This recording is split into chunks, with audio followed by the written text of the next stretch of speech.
With Fire Force coming to an end soon, I thought it would be a good chance to talk about my favorite character from the show being Charon.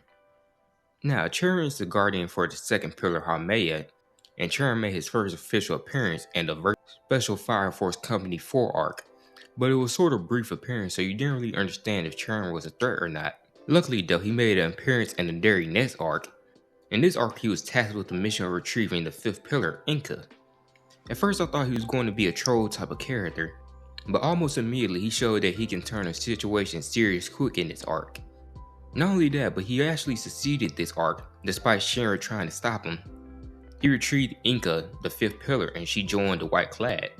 After this, Charon didn't appear again until 3 arcs later in the Hajime Industries arc. Just like his first major appearance, Charon was on a similar mission. This time on a mission to retrieve the sixth pillar, Natsuku. This time things didn't go nowhere near the way Charon wanted to though. Joining up with Inca and her guardian Ritsu to go take the sixth pillar, but ending up in a 3-way fight with Company 8 and Kurano. Having 2 obstacles in his way is one thing, but it got worse when Haumea started messing with Natsuku's mind, causing him to go a little off the deep end and try to destroy everything. Now, since Charon is a guardian, his job is to keep all pillars safe, even Shinra and Natsuku.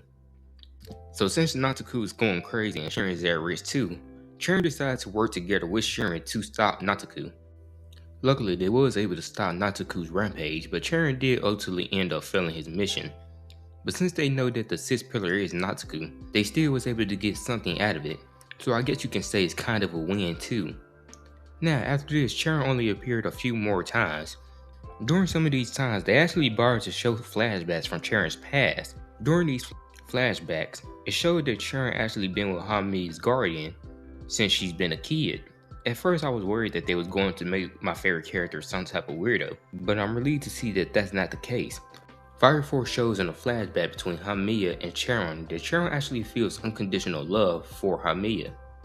So he cares for her almost like a daughter or little sister.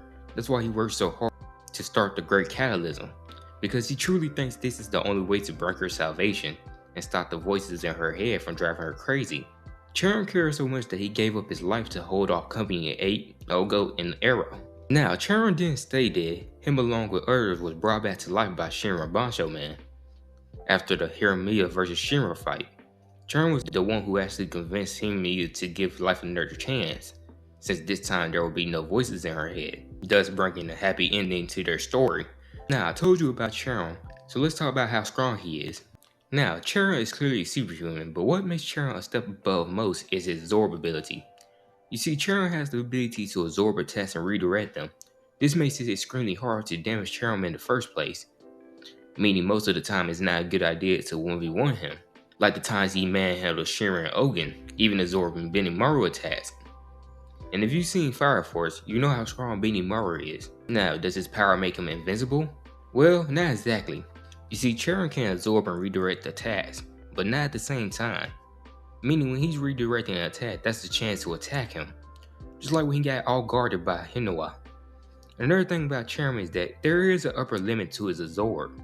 Or to be more accurate, there's an upper limit to how much he can absorb at once. Like when he was working together with Shinra to stop Natsuku. When Natsuku was going to nuke the whole city, Charon jumped in and absorbed the nuke and redirected it towards the moon, leaving a crater in it.